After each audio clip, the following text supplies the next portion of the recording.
Bismillah ar-Rahman ar-Rahim. Assalamu alaikum. Welcome back. It is exactly 8:41. News and views on Salam Media. And we now cross over to the Eastern Cape. We are going to be talking with Moulana Shafiek Nolan and Ahmed Mehtar from Ashraful Aid. We do know that there's been devastation regarding the floods in that part of the country.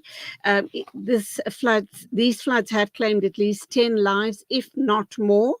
And the heartbreaking reality unveiled that we're going to talk about what exactly is happening on the ground with Ashraful Aid's Moulana Shafiek Nolan. Assalamu alaikum to both of you. Welcome to the program. I'm sorry that we're talking under very, very sad circumstances. Indeed. Wa alaikum assalam wa rahmatullahi ta'ala wa barakatuh to yourself, Sister Julie, mashallah, and your lovely viewers and listeners. Indeed, it's a very, very sad and tragic situation, mashallah. But we see the devastation and we see that, how and the damage and the carnage that can be caused by water. May Allah Ta'ala grant hifazat, may Allah Ta'ala grant protection and alleviate the difficulties of those families that have been, affected by these particular floods. Ashraful Aid has been on the ground from day one. The moment this disaster was announced, you guys had made the intention of assisting the flood victims. We're also hearing from weather services that the inclement weather is going to continue, which means that there is a chance that you're going to see more disasters unfolding. Inshallah, it doesn't happen, but you need to be prepared for that eventuality. What is your plan going forward? What are you currently doing now regarding disaster relief and to mitigate further problems from arising if you do have further floods emanating that part of the world? Yeah. Bismillah wa salatu wa salamu ala Rasulillah. Yes, indeed, Ashraful Aid has been on the ground since the particular situation. And when we received word of the carnage and the devastations here, alhamdulillah, we set out with aid from Cape Town, alhamdulillah, and to deliver these particular aid to the affected families. And the immediate aid, that we always see to it is that, cooked food. People are very, very hungry, because most of their particular belongings, their kitchens, the utensils, their food stuff, completely destructed and swept away by these particular currents and so on and so forth by the water. And what happened is that many of these families also have been evacuated to community walls, churches, and spaces that is a little bit safer for them. And yes, as you mentioned, that because of we received last night the 100% rain again here within this particular vicinity, and most of the people, we are on high alert, as well as the many other relief organizations, and just trying to get the people to safety where imminent devastations could occur with the result of the heavy rains and so on and so forth. Moving forward, we as you know, that this is a particular situation that people's homes are complete. We have seen the destruction. We've seen the carnage. People's homes completely collapsed. Walls collapsed. Roads and infrastructure destructed and damaged, which make it a little bit difficult for people to move around. And the sad reality is that many of these people, they lost everything. They lost everything, warm clothing, most of the homes that we have visited, in the various areas, the clothing, some of them are trying to dry their clothing and the blankets and so on and so forth. So Ashraful Aid, we are providing these blankets, food hampers, hygiene hampers, as well as, alhamdulillah, the community of Karicha or Utnek, very, very helpful. They rally, all together, and mashallah, with cooking foods and so on and so forth. And it is a tragic scenario where we find that many of people that lived adjacent and close to these particular channels, because the result of these particular floods, as we have been reported to, it is the cause of these block channels, as well as non-servicing of certain of these particular drainage and so on and so forth. I also understand, I've heard government officials in that part of the country talking about the fact that people kind of build houses very close to these channels and waterways, despite warnings from government officials that they stand the chance of risking their lives and their homes because they build so close to the waterways. And I know that situation is out of your hands because you're an aid agency. Government needs to step in here and probably impose stronger guidelines and stronger, views on allowing or disallowing people from building in those areas. So that's the one issue which you've alluded to as well. Let's put this question to you, Ahmed Mehtar. Regarding the aid, it's hot cooked meals, possibly clothing. What more is Ashraful Aid able to do to assist these people? And we also know that your organization, as much good that they do regarding charity work, you are also limited in how much and what you are able to do as far as disasters are concerned. Ahmed? Assalamualaikum warahmatullah.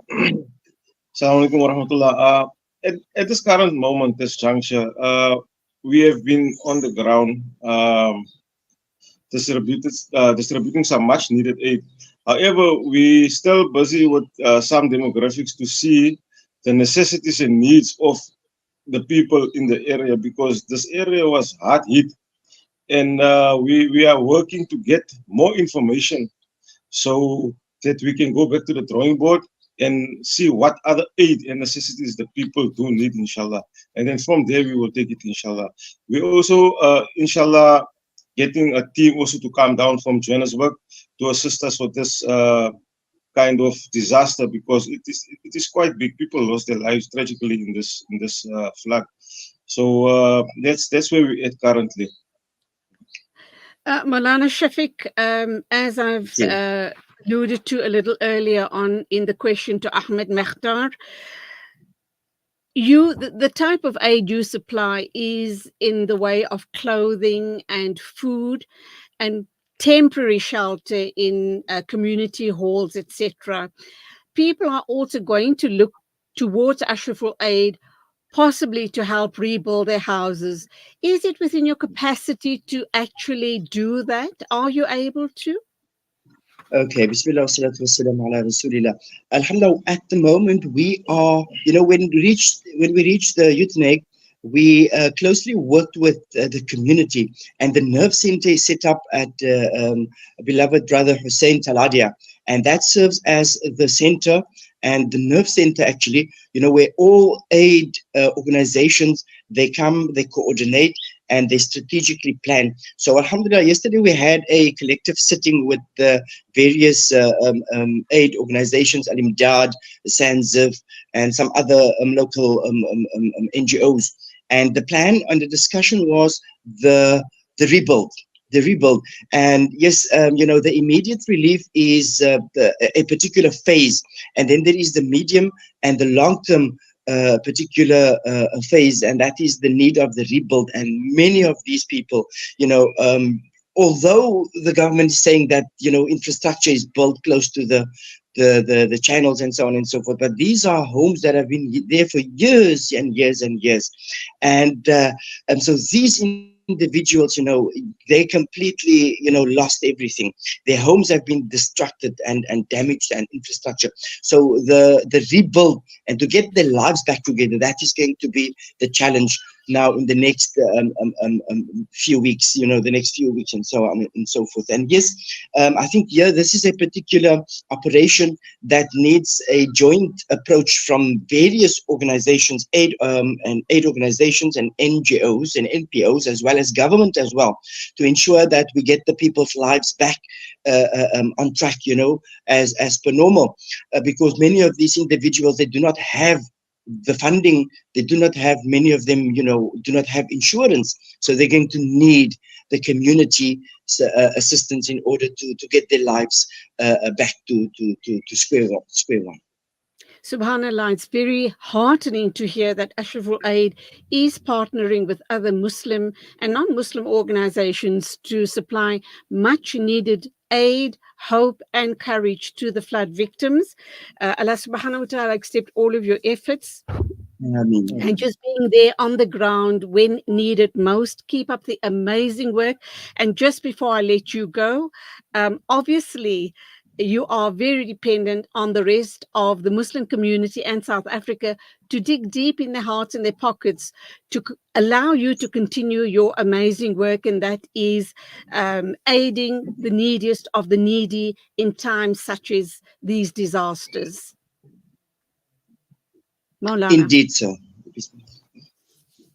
Indeed so. And we are appealing to the communities, to go onto our website, www.ashrafulaid.org, and contribute. Contribute to this particular, there's a need for more blankets. There's a need for more mattresses, baby formula, nappies, hygiene packs, as well as towels. Many individuals, require towels because, knowing that they have lost everything. So towels are actually very, very essential, as well as, just some clothing, warm clothing like beanies, hoodies, and warm winter clothing. That would be much, much appreciated. So it can be donated in kind or in monetary wise, inshallah.